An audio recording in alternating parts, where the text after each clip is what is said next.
नमस्कार, मैं हूं नीलू।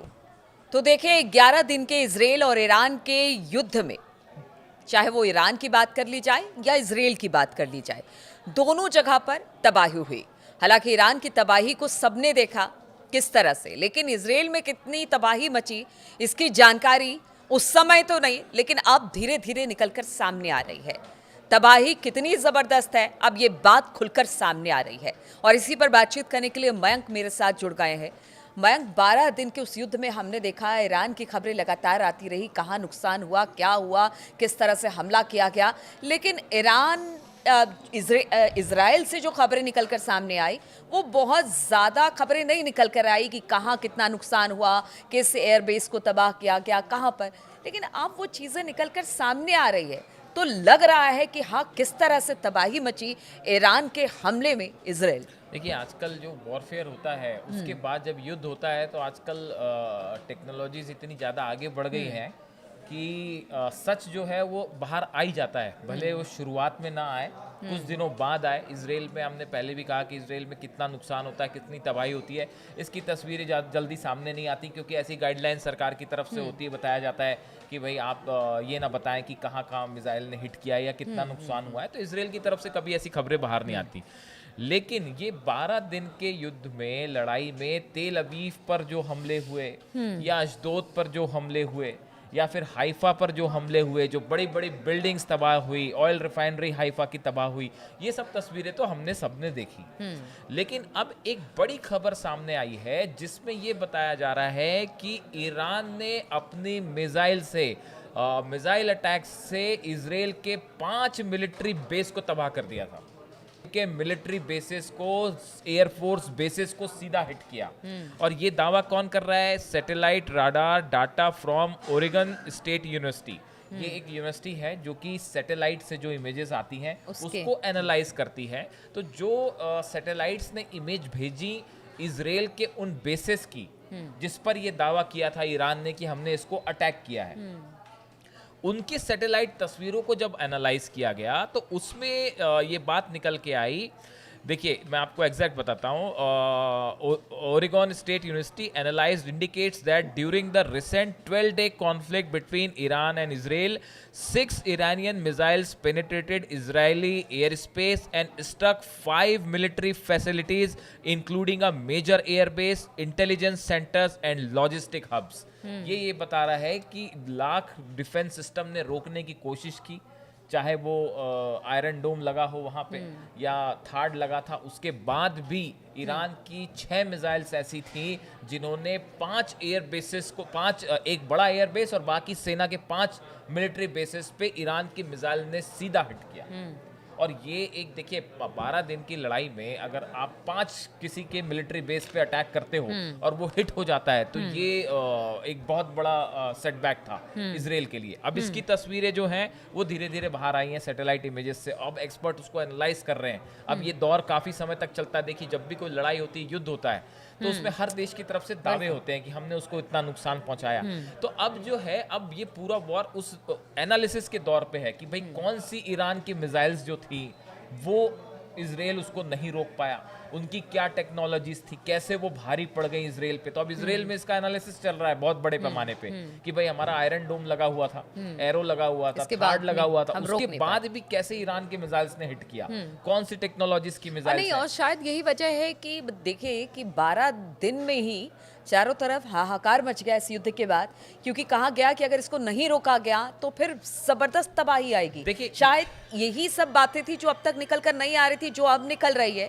शायद इसी सिचुएशन को देखते हुए ये सारी बातें सामने आ रही हैं। देखिए, ईरान के इस पूरे युद्ध में एक बात तो साफ थी कि ईरान के पास वैसा मिसाइल डिफेंस सिस्टम नहीं था जैसा इसराइल के पास। हाँ। अगर मिसाइल डिफेंस सिस्टम रूस ने और मजबूती के साथ दिया होता तो शायद इतना बड़ा हमला ईरान पे तो हो ही नहीं पाता। तो ये तो एक बात है ही।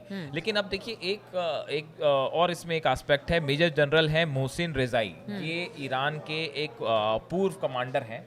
इनकी तरफ से बड़ी एक इंटरेस्टिंग बात कही गई है। उन्होंने कहा है, no country dares strike US interest like Iran did. जिस तरह से इनका कहना है कि ईरान ने अकेले अपने दम पर इन 12 दिनों में जिस तरह से इजराइल को जवाब दिया और उसके बाद अमेरिका को जवाब दिया, ये किसी भी देश के लिए आसान नहीं है। देखिए, रूस की तरफ से मदद थी, लेकिन रूस सेना के रूप में मदद नहीं कर पाया।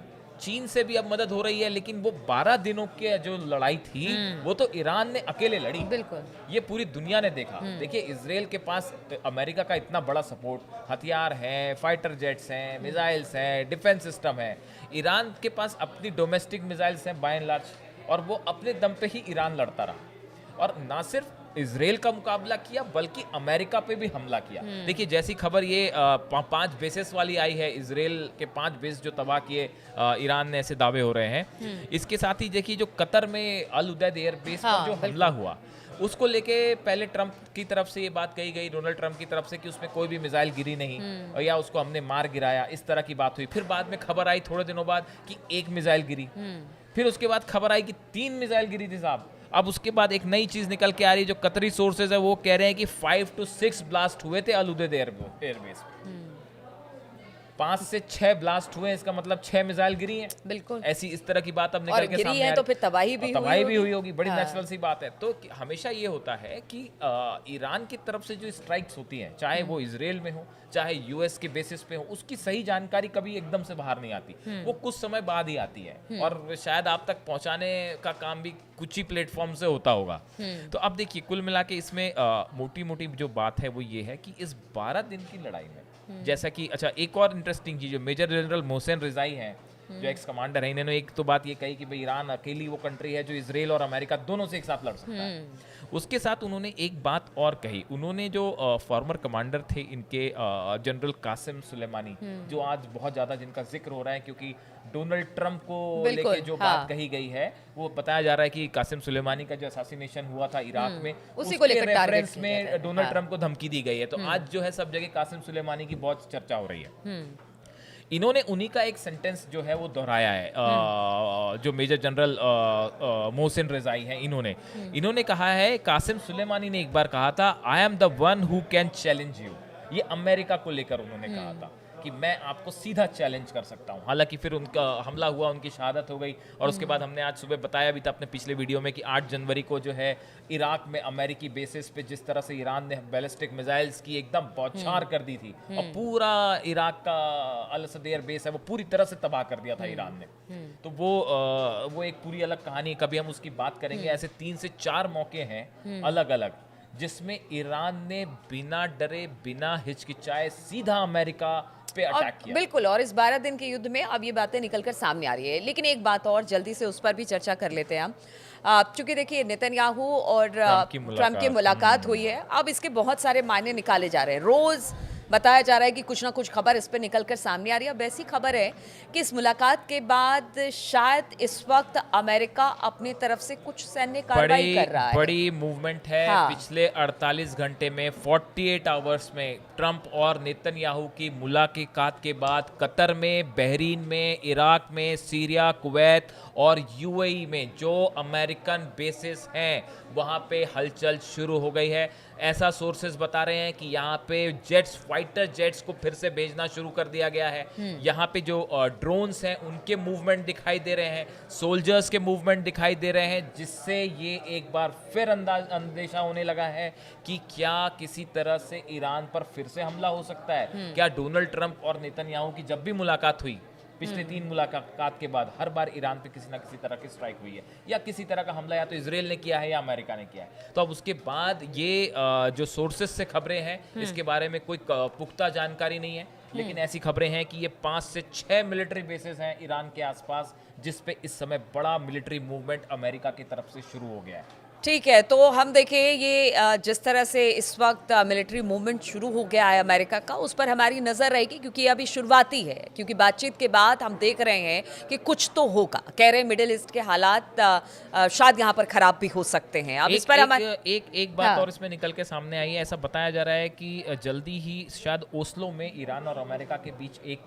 न्यूक्लियर टॉक्स को लेकर एक बातचीत हो सकती है। अच्छा। और ये भी कहा जा रहा है कि अभी से ये बात तय कर दी गई है कि अगर उस दौर दौर की बातचीत में, ओस्लो में अगर बात होती है या नेक्स्ट दौर की जहां भी लोकेशन पे बात होती है, अगर उसमें भी ईरान अपने पुराने स्टैंड पर कायम रहता है तो उसके बाद शायद फिर अमेरिका या इजराइल की तरफ से एक बार हमला हो सकता है। मतलब कुल मिलाकर यही कहा जाए कि देखिए, अगर बातचीत नहीं होती है या फिर इधर हमास अगर बंधक नहीं छोड़ता है तो इधर भी और ईरान पर भी कुछ कार्रवाई हो सकती है आने वाले समय में। इस पर लगातार हमारी नज़र बनी रहेगी। आप बने रहिए हमारे साथ।